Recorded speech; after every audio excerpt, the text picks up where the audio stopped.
గణేశుడి నిమజ్జనం అయిపోయిందంట. గణేశుడు మూషిక ఇద్దరు కలిసి కైలాసానికి బయలుదేరారు. స్వామి, మీ భూమి మీద సమయం ఎలా ఉన్నది? ఏం భూమో ఏంటో ముష్క, అంతా మారిపోయింది. అసలు జనాలు అసలు ఎంత మారిపోయారంటే, ఇదివరకు నా దగ్గరకు వచ్చి జాబ్ కావాలి, మంచి లైఫ్ కావాలి అని కోరుకునేవాళ్ళు. ఇప్పుడు నా ఛానల్కి మంచి రీచ్ రావాలి, నా రీల్స్ వైరల్ అవ్వాలి అని కోరుకుంటున్నారు.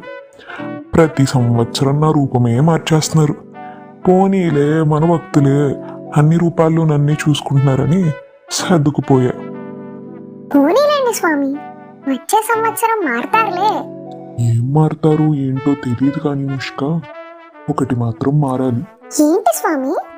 ఇంకేంటి, నా పాటలు వాళ్ళ ప్లేలిస్ట్లు ప్రతి సంవత్సరం అన్ని భాషల్లో ఒక్కటే హారతి పాట పాడతారయ్యా. ఇంకది అయిపోగానే వాళ్ళ ప్లేలిస్ట్ మొదలు పెడతారు. అబ్బబ్బబ్బబ్బబ్బబ్బబ్బా, దాని గురించి మాట్లాడకూడదు ఇంకా. కానీ ఏదేమైనా ముష్క, నా భక్తులకి నా మీద భక్తి ఏమాత్రం తగ్గదు. ప్రతిసారి ఎన్ని వేషాలు వేసినా నాకిచ్చే గౌరవం ఇంకా పెరుగుతుందేమో కానీ అస్సలు తగ్గట్లేదు. అందుకే ఏమో నాకు కూడా ఎక్కువ కోపం రావటం లేదు. ఏంటి, అప్పుడే కైలాసం వచ్చేసిందా?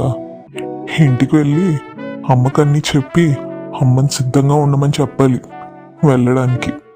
అవును అవును స్వామి,